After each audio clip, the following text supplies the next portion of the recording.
আমার কাছে G M কাদেরের যে চরিত্রটা আমার কাছে ইউনিক মনে হয়। আমি প্রথম দিকে যেমন তাকে খুব বকাঝকা দিয়েছি, প্রথম দিকে যাকে বলা হয় তাকে স্বৈরাচারের দোসর, তার বিচার হওয়া উচিত, গ্রেপ্তার হওয়া উচিত, এই কথাগুলো কিন্তু আমি ইনুস জমানাতে বলেছি। কিন্তু এখন আমার কাছে মনে হচ্ছে যে না, মানে বাংলাদেশে যে কজন সাহসী রাজনৈতিক ব্যক্তিত্ব আছেন তার মধ্যে উনি একমাত্র ব্যক্তি যে ইউনূস সাহেবের 18 মাসের প্রতিকূল সময়টিতে দাঁড়িয়ে থাকা সাহস দেখিয়েছেন। এটা বাংলাদেশে বিএনপি আওয়ামী লীগের কোনো নেতা এই সাহসে দেখায়নি। He is not a normal man. তার অফিস একাধিকবার পুড়িয়ে দেওয়া হয়েছে। যখন বাইরে অফিস পুড়ছিল তখন তিনি অফিসের ভিতরে বাপের বেটার মতো দাঁড়িয়েছিলেন এবং তার যাকে বলা হয় মহাসচিব সহ। তো এই সমস্ত কারণে আমি তাকে মনে করি যে না, মানে সে বাংলাদেশের অন্য বিএনপি আওয়ামী লীগের মতো গতানুগতিক রাজনীতিবিদ নন। তার কিছুটা সাহস শক্তি অন্যের চেয়ে ব্যতিক্রম। So I do salute him, this is one. Second thing হলো যে আওয়ামী লীগ জমানাতে কিন্তু তার উপর অনেক জুলুম অত্যাচার করা হয়েছে। হি ওয়াজ মাই কলিগ, আমরা একসাথে সংসদ সদস্য ছিলাম। অ্যাবসলিউট জেন্টেলম্যান এবং অনেস্ট ছিলেন। মানে যখন তিনি মন্ত্রী ছিলেন, ওই সময় মন্ত্রীও ছিলেন, খুবই অনেস্ট ছিলেন।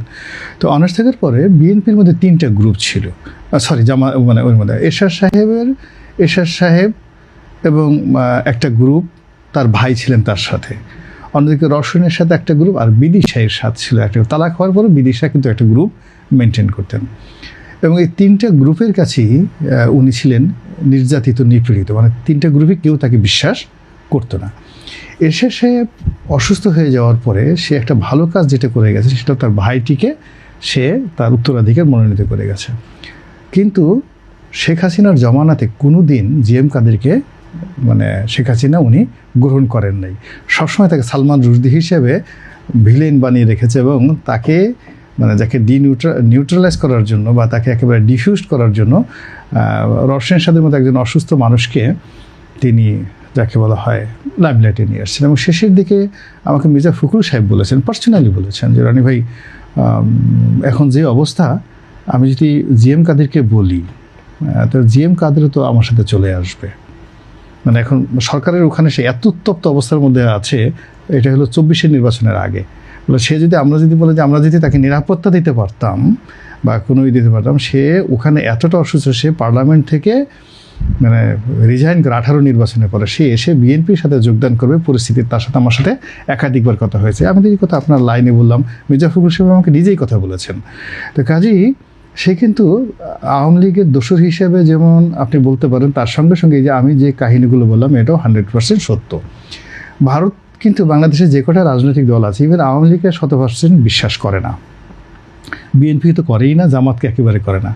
ভারতের যদি একটা 100% ট্রাস্ট অর দিই, মানে ভারত, সংযুক্ত আরব আমিরাত, তারপরে যাকে বলা হয় মানে ভারত, সংযুক্ত আরব এবং আমেরিকা, এদের যদি বিশ্বস্ত পার্টনার কেউ থাকে বাংলাদেশে, কৌশলগত পার্টনার থাকে, সেটা হলো জাতীয় পার্টি।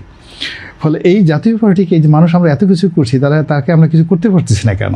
এর পেছনে শক্তি আছে, যথেষ্ট শক্তি আছে।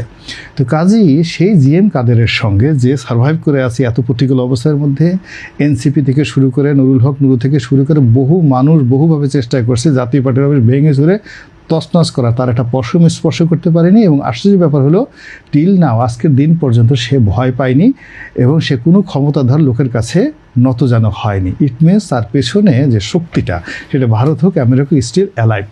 তো তার সাথে যে শেখ হাসিনার কথা হয়েছে, আমি ওনার সাথে একটু দ্বিমত করছি যে এই কথাটা কেবলই মাত্র আমার কাছে মনে হচ্ছে না যে কুশল বিনিময়। কারণ হলো শেখ হাসিনার সাথে তার যে ব্যক্তিগত সম্পর্কটা, এটা কুশল বিনিময়ের পর্যায়ে ছিল না, এটা ছিল অহিনকুল দা কুমলার মতো সম্পর্ক।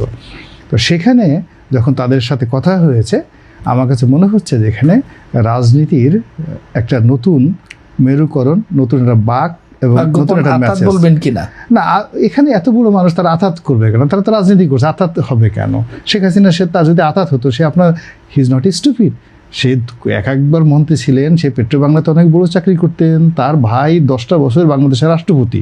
তো সে এসে এখানে প্রকাশ্যে যখন লাইভে বলছে শেখ হাসিনার সঙ্গে তার কথা হয়েছে, তো আপনি বুঝেন যে তার কনফিডেন্সটা কোন পর্যায়ে। মানে তারা রাজনীতির জন্য আওয়ামী লীগ, জাতীয় পার্টি, জাসদ, মানে হাসানুল হক ইনু, রাশেদ খান মেনন, এই যে তাদের যে গ্রুপটা ছিল, যাদেরকে আমরা বলি মোট জনগোষ্ঠীর 50%, এই 50% তারা আবার একত্র হচ্ছে, এবং এই একত্র যে তারা হচ্ছে এটার একটা সিগন্যাল হলো শেখ হাসিনার সঙ্গে তার কথা হয়েছে, এবং সেই কথাটা সে মিডিয়াতে বললো, যেটা আপনি প্রশ্ন করলেন যে এটা কোনো রাজনীতি কোনো গ্রিন সিগন্যাল কিনা, আমার কাছে সেটা মনে হচ্ছে।